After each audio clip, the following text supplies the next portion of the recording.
Wilbert, the forest engine, was visiting the island of Sodor. Sir Topham Hatt wanted him to help on the Little Western. Duck and Oliver were most thankful.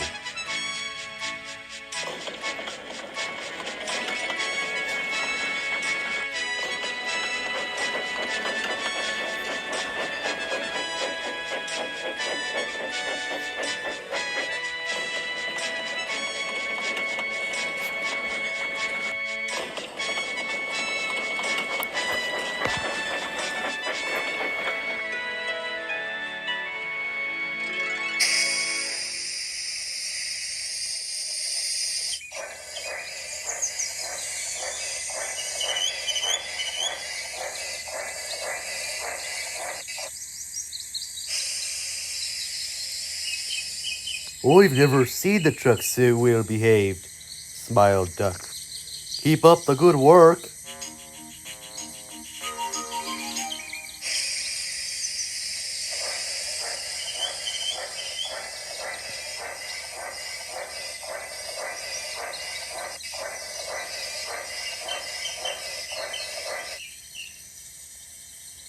One morning, Wilbert was arranging freight cars to take to the chute.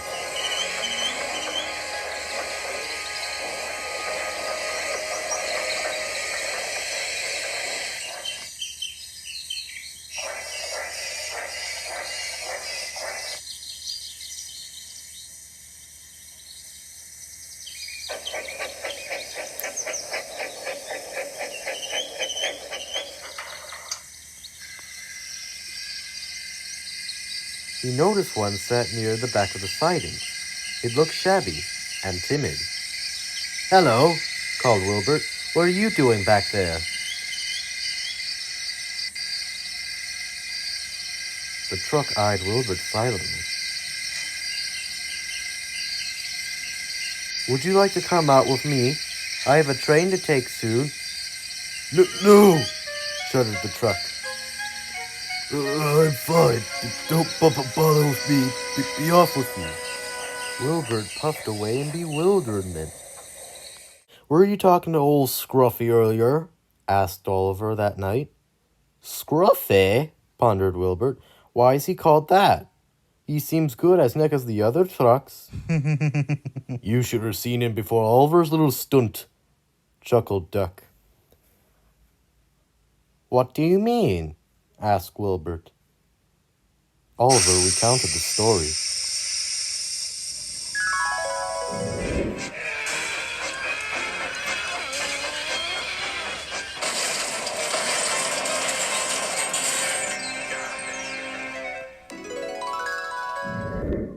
Wilbert was speechless. "You didn't." "Oh, I did," replied Oliver. "Truck don't play tricks on me now." "That's no way to earn respect," fumed Wilbert. "Why, we treat all rolling stock on my line with great care. No wonder he wouldn't come with me. The poor thing must be scared stiff." "You don't pity him," grumbled Oliver. "His wooden frames may be new, but his rotten attitude's stuck. He'll trip you up if you're not careful." "I'll take more care than you. I won't have to rip him apart to make him behave." The two engines argued well into the night. Poor Duck felt like he wouldn't be getting much sleep. The next morning, Toad tried to smooth things over, but to no avail.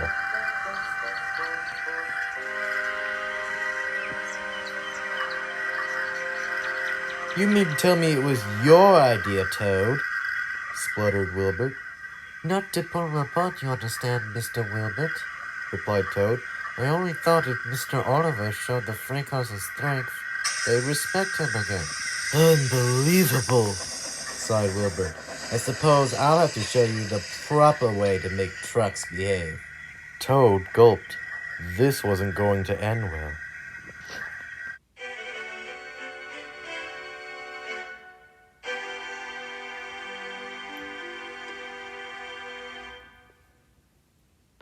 Soon, Wilbert was arranging another train.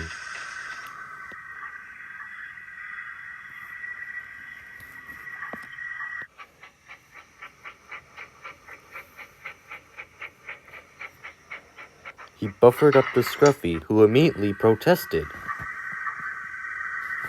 "I know you're frightened," smiled Wilbert, "but you needn't be. I won't bump you or pull you apart." You won't?" replied Scruffy sheepishly. "Of course not," said Wilbert. "Kindness is always the answer." Thank you.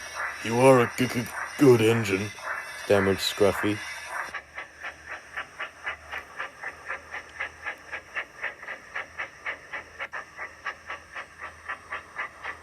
Wilbert pushed Scruffy to the back of the tray.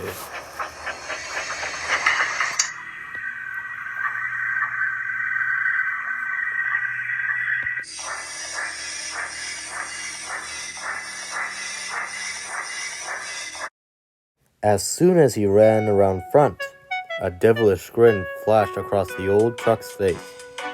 "What's all this, lads?" he growled at the others. "This rotten engine got you acting chicken?" "He's strong," replied the ballast trucks.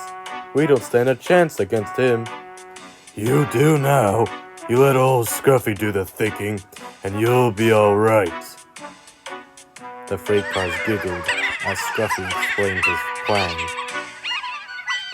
Wilberts was unaware.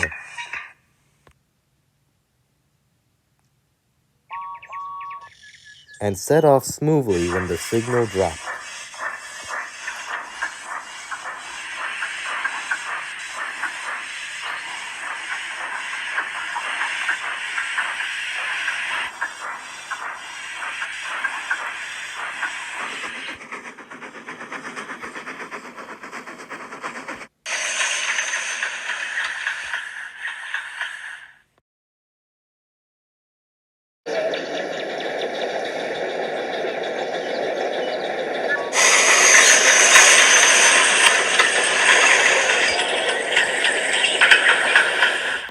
If you've traveled on the Little Western, you've likely noticed the ramshackle site that is Bulgy's Bridge.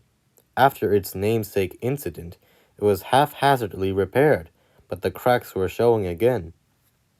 As Duck took his morning train over it, he felt a bump in the track.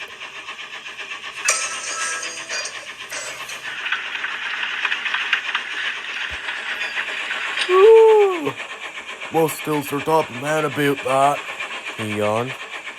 Unfortunately, Duck was so sleep-deprived from the previous night, he forgot to mention it.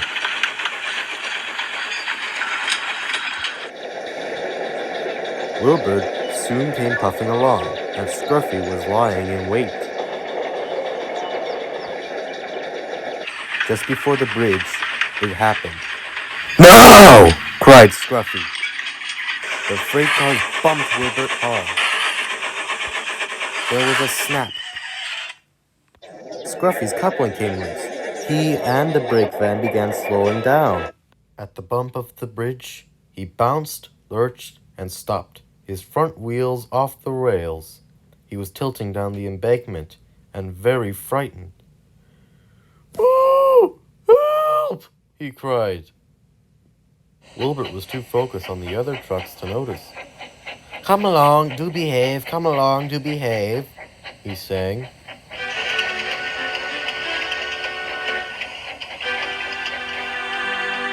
The guard locked the brakes in the van, then ran back to the last station.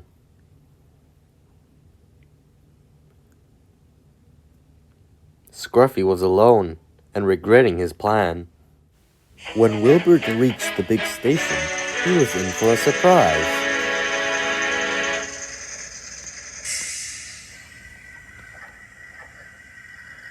"Where's your brake van?" demanded the station master. "We had one when we left," Wilbert replied, astonished. He looked at the freight cars. "Did you lot have anything to do with this?" "Don't look at us. It was Scruffy's idea," they shrieked. "Oh, dear," sighed Wilbert.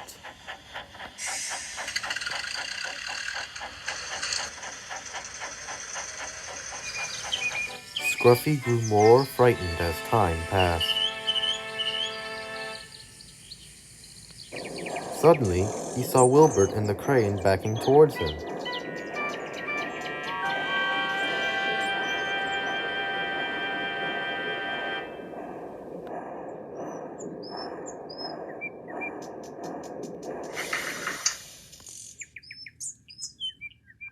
Oh, I'm saved, he sighed. No, you're not, replied Wilbert sternly. I was kind to you, and you tricked me. Pah, snorted Scruffy. You Indians are only bang us about or pull us apart. We won't stand for it. I prefer to be kind to my trucks, said Wilbert. But if that's how you feel, I'll just take the crane back to the yard. No, no, wailed Scruffy. Please, I'll behave, I swear.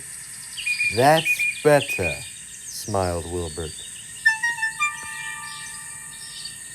After Scruffy was rescued, Sir Topham Hatt ordered the swift repair of Bulgy's bridge.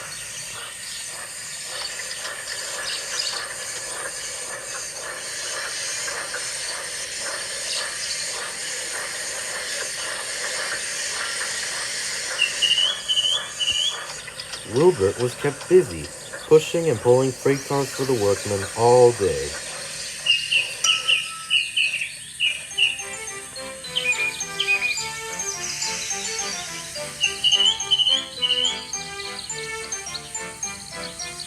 Scruffy was put through his paces, and wisely remained on his best behavior. When the work was done, Wilbert returned and spoke to Oliver.